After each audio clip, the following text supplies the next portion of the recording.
या पायथ्याशी महादेव मंदिर आणि पुरातन इतिहास असलेला भुलेश्वरी जवळपास पतोड पासून 6 किलोमीटर अंतर असणाऱ्या भुलेश्वरी इथं पहाडामध्ये बसलेला आहे आणि याला पुरातन मंदिर आहे आणि यामध्ये महाभारतकालीन इथं यांचा वाला वास होता आणि त्या वासातून जवळपास जे अज्ञातवासामध्ये महादेव पांडव होते आणि ते पांडव अज्ञातवास असताना इथे वैराट राजाचे तिथून काम करत होते त्यावेळेस तिथून पायदळ भुलेश्वरी इथे आले होते आणि भुलेश्वरी या ठिकाणी ते भुलले होते आणि या महादेव मंदिराचं महत्व म्हणजे पुरातन महादेव मंदिर आहे आणि या मंदिरामध्ये आज जसं सालबड्डी आहे तसंच त्याचप्रमाणे भुलेश्वरी इथे मोठी यात्रा भरल्या जाते आणि इथे भुलेश्वरी वाटप समिती जी आहे पत्रोडची त्या भुलेश्वरी वाटप यात्रा महोत्सव समिती या मार्फत दरवर्षी इथे उसळ वाटप होत राहतो आणि अनेक पंचकोशीतील जे भक्त आहेत ते भक्त इथे येतात आणि प्रसाद इथे घेत राहतो। जवळपास इथे 10 क्विंटल पासून सुरुवात झाली होती तर या वर्षी सुद्धा 80 क्विंटलची उसळ इथं वाटप होत राहतो आणि या वाटपमध्ये अनेक गावातील जे ग्रामस्थ आहेत जे भक्त आहेत ते भक्त इथं निःशुल्क सेवा देतो आणि या निःशुल्क सेवा देत असताना यावर्षी येथे जे एक रविवार गावासाठी त्यांचे जे कार्यकर्ते आहेत त्या कार्यकर्त्यांनी या भक्तांसाठी पाण्याची व्यवस्था केलेली आहे। या सर्व याचा आढावा घेण्यासाठी इथं आपण आलेलो आहोत। आपण नुकतेच बघतो आहोत की अनेक भक्तगण जे परतवाडा असो अंजनगाव असो अकोट असो अनेक ठिकाणी भक्त इथे येतो आणि दर्शन करण्यासाठी इथे निसर्गरम्य वातावरण आहे। या वातावरणामध्ये इथे महादेव मंदिराचे दर्शन घेऊन इथे जे थकलेले आहोत त्याचा उसळाचा लाभ इथे घेतो। आपण बघतो की अनेक भक्त इथे आलेले आहेत आणि जे कार्यकर्ते आहेत जे सेवाधारी आहेत ते सेवाधारी निःशुल्क सेवाधारी इथे देत असतात आणि जे यांचे जे कार्यकर्ते आहेत ते अनेक दरवर्षीप्रमाणे इथे कार्य करत असताना येथील जे यांच्या उत्सव समितीचे जे हे आहेत आपल्यासोबत सुभाष वर्मा त्यांच्याशी आपण बातचीत करणार आहे। काय सांगाल भाऊ, दरवर्षीप्रमाणे यावर्षी 80 क्विंटलचं वाटप इथं होत आहे?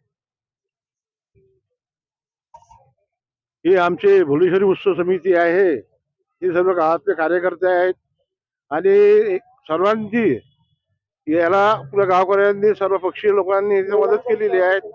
हे परंपरा आम्ही 16 वर्षापासून चालू ठेवलेली आहे। प्रथम आमचं 1 क्विंटल पासून आम्ही ही सुरुवात केली होती, परंतु आता एवढं वाढलेलं आहे की कम से कम 40-50 क्विंटलचं दरवर्षी इथे वाटप होत असते आणि हे वाटप सर्व यात्रेकरी मंडळांना सर्व भाविक भक्तांना याची पूर्ण मंडळाचे प्रत्येक गावात घेऊन वर्गणी गोळा करून इतका मोठा कार्यक्रम सुरुवातीला नाही आम्ही मतदारसंघात नाही फिरत, फक्त आमचे पतोड येथील ठराविक लोक जे आहेत त्यांच्याचकडे आम्ही गोळा करतो।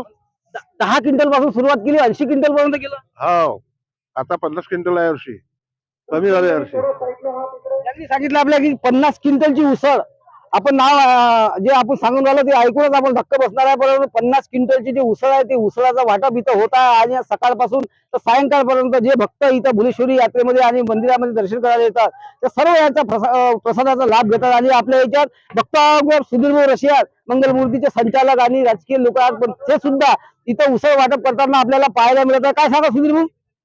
नक्कीच या ठिकाणी या पत्रोट गावातील या उत्सव समितीच्या माध्यमातून एक महाशिवरात्री निमित्त फार चांगला असा उपक्रम आणि एक महाप्रसाद सारखा एक कार्यक्रम या ठिकाणी राबवला जातो आणि संपूर्ण गावकरी त्याला तन्मन धनानं सहकार्य करतात आणि स्वयंपूर्तीनं या ठिकाणी हे सर्व कार्य पार पाडतात। निश्चितच भोलेनाथाच्या कृपेनं सर्वस्वी हे कार्य चांगल्या पद्धतीनं पार पडते। आपण बघतो की अनेक गावातील जे निःशुल्क सेवा आहे ते सेवा देण्यासाठी इथं येतो आणि खूप मोठा कार्यक्रम आहे। अनेक परिसरातील जे पंचकोशीतील परतवाडापासून असो अचलपूर पासून असो मेळघाटातील असो सर्वजण इथे येत राहतो आणि याची जी टीम आहे या टीमीचा खूप मोठं महत्व आहे आणि जवळपास 2-4 दिवसापासून ते महाशिवरात्रीच्या सर्व तयारी करतो आणि या तयारीमध्ये अनेक भक्त आणि येथील जे सामाजिक कार्यकर्ते आहेत हे सुद्धा हातभार लावतो आणि अशाच प्रकारे दरवर्षी या महाशिवरात्री भुलेश्वरी यात्रा महोत्सव समिती उसळाचं वाटप करताना आपल्याला पाहायला मिळत आहे। संपूर्ण आढावा आपण सहारा समाजाच्या माध्यमातून जे आज चालू आहे त्यामध्ये अनेक जे मोठमोठे नेते आहेत त्यांची देणगी खूप मोठ्या प्रमाणात राहतो आणि आपल्यासोबत ताई आहेत, ताई सुद्धा जुळलेल्या आहेत। आपण काय सांगाल ताई, आज सुद्धा तुम्ही आता सहभाग मध्ये सामील झालेले आहेत आणि आज या उसळ वाटप मध्ये अनेक कार्यकर्ते इथे जमा झालेले आहेत, काय सांगाल या संदर्भात? गेल्या 16 वर्षापासून हा उसळ वाटपाचा कार्यक्रम पत्रोडच्या सर्व लोकांच्या सहभागाने इथे तयार होत असतो आणि हे सगळं करत असताना जी समिती आहे उसळ समिती त्या उसळ समितीची लोक रात्रभर इथे कष्ट करून ही सगळी उसळ तयार करतात आणि इथे रात्री थांबून हा सगळा कार्यक्रम यशस्वी पार पाडावा त्याकरता तोनात प्रयत्न करतात. आम्ही सकाळी येऊन हा उसळ वाटपाचा कार्यक्रम सुरू करतो. मध्ये ज्याच्या डोक्यात कल्पना आली होती पूजा डावरे ही सुद्धा इथं आहे आणि त्यांनी एक जे पत्रोड महाशिवरात्री यात्रा त्यानिमित्त भुलेश्वरी उत्सव समितीमध्ये जे उसळ वाटप होतो जवळपास 50-60 क्विंटलची उसळ वाटप होतो आणि अनेक पंचक्रोशीतील नागरिक इथे येतात आणि त्यांसाठी कुठेतरी हातभार लागावा यासाठी या उसळ जे एक रविवार गावाची जी टीम आहे त्यांनी सुद्धा इथं आपण बघतो आहोत की पाण्याची व्यवस्था केलेली आहे आणि या टीमचे कार्यकर्ते भक्तांना तिकडे उसळ खायचं आणि इकडे पाणी प्यायला यायचं यामध्ये सामील झालेले आहेत. आपल्यासोबत जी संकल्पना तिच्या डोक्यात आलेली होती त्या संकल्पनेतील जे आपल्यासोबत हे आहेत त्यांच्याशी आपण पूजा डावरे यांच्याशी आपण बातचीत करणार आहे. तुम्ही इतका सुंदर कार्यक्रम गावामध्ये घेत राहतो आपण एक रविवार गावासाठी ही संकल्पना तुमच्या डोक्यात आलेली होती. आता या उसळ समितीत सुद्धा आपण सामील झालेले आहे. कुठेतरी सेवा व्हावी यासाठी तुम्ही हातभार लावत आहे. काय सांगाल या संदर्भात? मी एवढंच सांगू इच्छिते की श्री संत जयसिंग बाबा, श्री संत गाडगे महाराज यांच्या पावलावर नाही म्हणू शकत, पण त्यांनी जे आपल्याला मार्गदर्शन देऊन ठेवलेलं आहे ते थोडं का होईना पुढे वाटचाल करावी यासाठी आम्ही एक मोहीम सुरू केली. एक रविवार गावासाठी स्वच्छता अभियान सुरू केलं.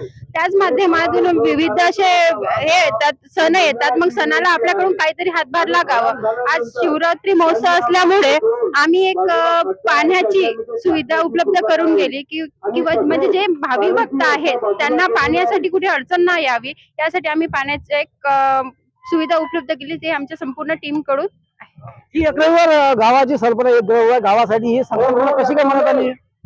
कशी कल्पना आली, जेव्हा आम्ही गावात फिरत होतो किंवा मग आपण कुठेतरी जातो तर प्रत्येक गावामध्ये म्हणजे आपल्या गावामध्ये नुसता कचरा दिसायचा. शाळेभोवती कचरा, कुठे रस्त्याने गेला कचरा, बस स्टॉपवर गेला कचरा, नुसतं कचरा दिसायचा. आता त्याच्यावर कोणी विचार करत नव्हतं आणि आम्ही एवढा काही विचार, पण ती जर गोष्ट केली तर काय बदल घडू शकते.